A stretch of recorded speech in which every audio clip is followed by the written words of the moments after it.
from an Indian farmer without asking him.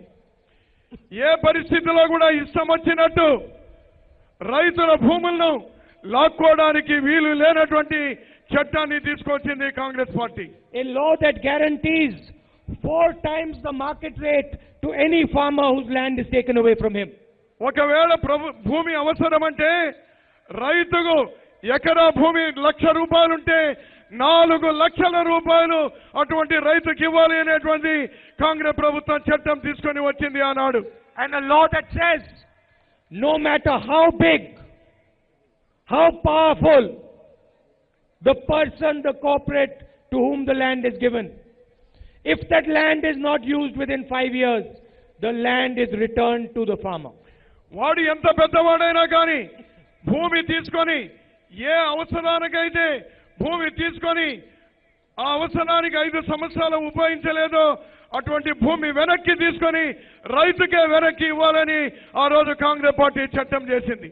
We said we would defend the farmer and we gave you 70,000 crores in loan waivers. Congress ప్రభుత్వం ఉన్నప్పుడు మీకు భరోసా ఇస్తామన్నాం రైతాంగానికి.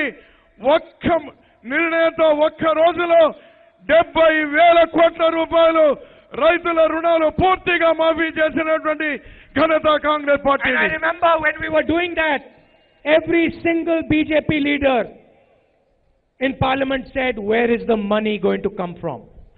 ఆ రోజు భారతీయ జనతా పార్టీకి సంబంధించిన ఎంపీలు అడిగినారు, మీరు 70,000 కోట్ల రూపాయలు రైతులకు ఇస్తా ఉన్నారే, ఎక్కడి నుంచి వస్తుంది డబ్బు అని అడిగినారు ఆ రోజు. And we showed you exactly where the money comes from.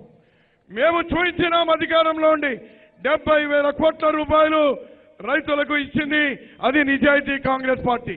Mr. Modi can forgive 3.5 lakh crores, 3.5 lakh crores and give a loan waiver to the most powerful businessmen in this country, but he cannot forgive the loans of poor farmers. కానీ ప్రస్తుతం ఉన్న Bharatiya Janata party ప్రభుత్వం మోడీ గారు మాత్రం 3.5 లక్షల కోట్ల రూపాయలు కేవలం సూటు బూటు వేసుకున్నటువంటి పెద్ద పారిశ్రామికవేత్తలకు అప్పు మాఫీ చేసినారు. కానీ కష్టపడి 6 నెలలు కష్టపడి పనిచేసే రైతన్నకు మాత్రం రుణమాఫీ చేసేటువంటి దయ లేదు ఈ మోడీ గారికి. Recently we had some elections in the north of India. ఈ మధ్యనే ఉత్తర భారతదేశంలో కొన్ని రాష్ట్రాల్లో ఎన్నికలు జరిగినాయి శాసనసభకు. And in every speech in Madhya Pradesh, Chhattisgarh and Rajasthan, I told the farmers of those states that within 10 days of coming to power, we will forgive the loans of the farmers. నేను ఛత్తీస్గఢ్, మధ్యప్రదేశ్, రాజస్థాన్ లో రైతులకు నేను భరోసా ఇచ్చినాను, మమ్మల్ని గెలిపించండి, రాష్ట్రంలో కాంగ్రెస్ ప్రభుత్వం తీసుకోనండి, ఇక్కడ ప్రభుత్వం వచ్చిన 10 రోజుల లోపల రైతుల రుణాలు మాఫీ చేస్తానని ఆయా రాష్ట్రాల్లో చెప్పడం జరిగింది. And I am proud to tell you, it did not take the Congress party 10 days. It took us 2 days to forgive the loans of the farmers of Madhya Pradesh, Chhattisgarh and Rajasthan. నేను Congress party రైతుల పక్షపాతి, నేను సగర్వంగా చెప్తున్నాను, నేను 10 రోజులంటే అక్కడ Congress party ముఖ్యమంత్రులు కేవలం 2 రోజుల లోపల ఆ రాష్ట్రాల్లో ఉన్నటువంటి రైతుల రుణాలు పూర్తిగా మాఫీ చేసినటువంటి చరిత్ర కాంగ్రెస్ పార్టీ చేసింది. So be confident and remember, if the Congress party is making a commitment, that commitment is going to happen regardless of anything else. Congress party ఏదైనా మాట ఇచ్చింది అంటే మాట మీద నిలబడేది కాంగ్రెస్ పార్టీ. అందుకోసమే చెప్తా ఉన్నాను, కాంగ్రెస్ పార్టీ ఈ రోజు ఏ మాటలు అయితే ఇస్తా ఉందో దాని మీద నిలబడుతుంది, జవాబుదారీగా ఉంటుంది. And today in India, there are some people who call themselves nationalists. ఈ రోజు భారతదేశంలో కొంతమంది చెప్తున్నారు మేమే దేశ ప్రేమికులు అని. When 40 of our CRPF jawans are martyred, when their blood is still flowing, the Prime Minister of India who calls himself a nationalist, is sitting in a national park getting a movie made of himself. చాలా బాధాకరం. నేను జాతీయవాదిని చెప్పుకుంటాడు ప్రధాని.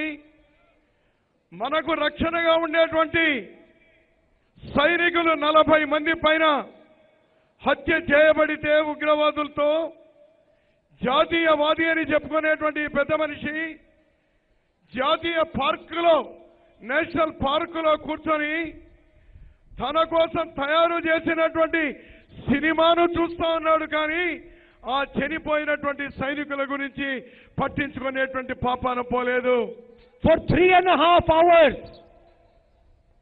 after our youngsters were killed, for 3.5 hours after our youngsters were killed, the Prime Minister posed in front of cameras, smiled for the cameras, laughed for the cameras, and made a movie about himself.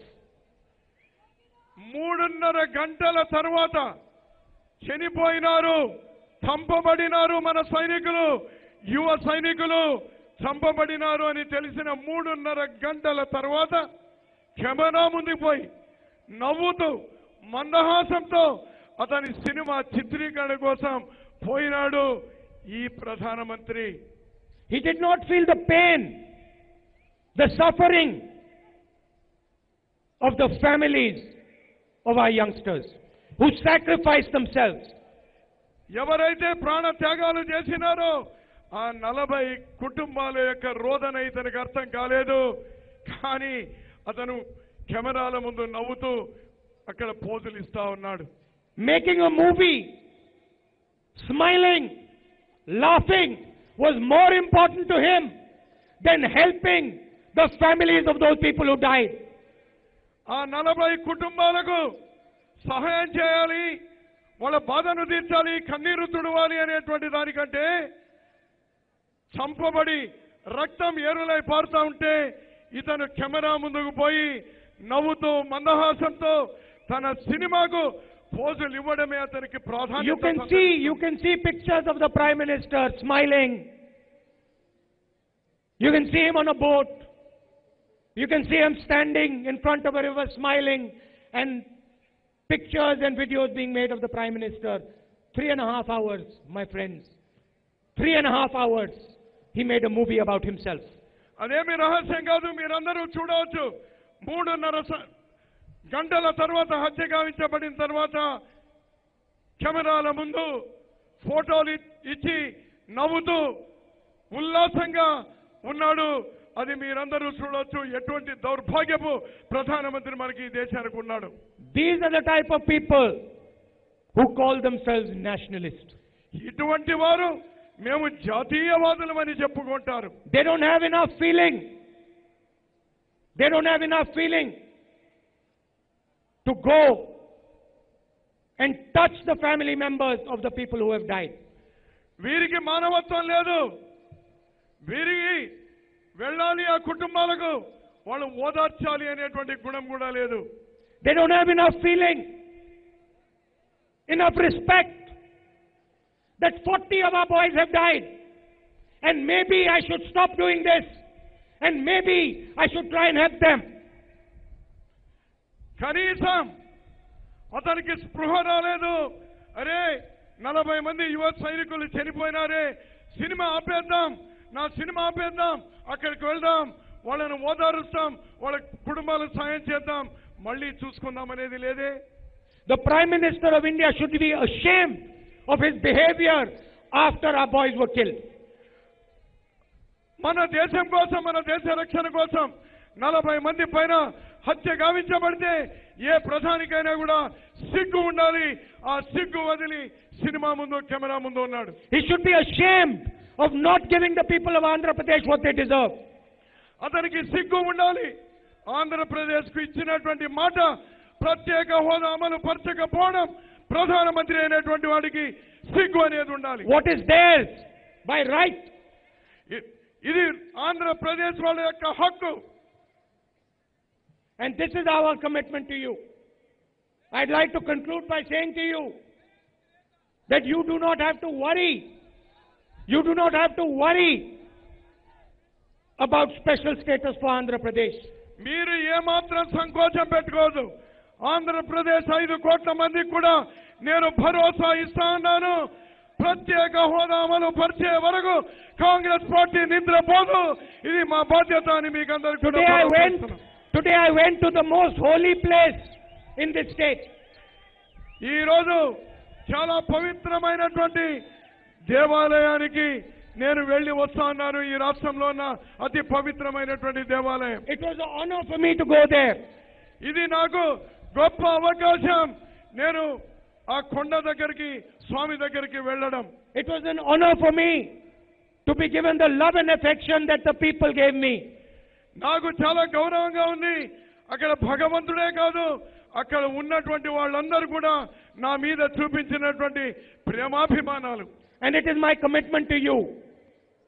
It is the commitment of the Congress party to you. It is the commitment of the government of India to you that you will be given special status. మరోసారి మీకు భరోసా ఇస్తాను. ఇది నా భరోసా, ఇది Congress party భరోసా, ఈ దేశం భరోసా, భారత ప్రభుత్వం యొక్క భరోసా. మీకు ప్రత్యేక హోదా అమలు పరిచి తీరుతాం. I would like to thank all of you for coming here to this meeting. మీ అందరూ ఇంత పెద్ద ఎత్తున వచ్చినందుకు మీకందరికీ కూడా ధన్యవాదాలు తెలియజేస్తా ఉన్నాను. And thank you always for the love and affection that you show me. మీరెప్పుడు కూడా చూపిస్తున్నటువంటి ప్రేమానురాగాలకి ప్రత్యేకంగా నా అభినందనలు తెలియజేస్తా ఉన్నా. జై హింద్. జై హింద్. ప్రత్యేక హోదా. అఖిల భారత కాంగ్రెస్ కమిటీ కార్యదర్శి మయ్యప్పన్ గారు, క్రిస్టఫర్ తిలక్ గారు, జిల్లా కాంగ్రెస్ కమిటీ అధ్యక్షులు వేణుగోపాల్ రెడ్డి గారు, నగర కాంగ్రెస్ కమిటీ అధ్యక్షులు మల్లికార్జున గారు, రాష్ట్ర యువజన కాంగ్రెస్ అధ్యక్షుడు రాకేష్ రెడ్డి గారు, మరి వివిధ విభాగాలకు చెందినటువంటి కాంగ్రెస్ పార్టీ పెద్దలు, డిపార్ట్మెంట్ పెద్దలందరూ కూడా అఖిల భారత కాంగ్రెస్ కమిటీ అధ్యక్షులు శ్రీ రాహుల్ గాంధీ గారికి పూలమాల సమర్పిస్తారు. రాహుల్ గాంధీ గారి నాయకత్వం, రాహుల్ గాంధీ గారి నాయకత్వం, రాహుల్ గాంధీ గారి నాయకత్వం. ప్రత్యేక తరగతి హోదా, ప్రత్యేక హోదా, ప్రత్యేక హోదా. ఇప్పుడు ఈ కార్యక్రమానికి తిరుపతి నగర కాంగ్రెస్ కమిటీ అధ్యక్షులు మల్లికార్జున గారిని ఓట్ ఆఫ్ థ్యాంక్స్ చెప్పాల్సిందిగా కోరుతున్నాం.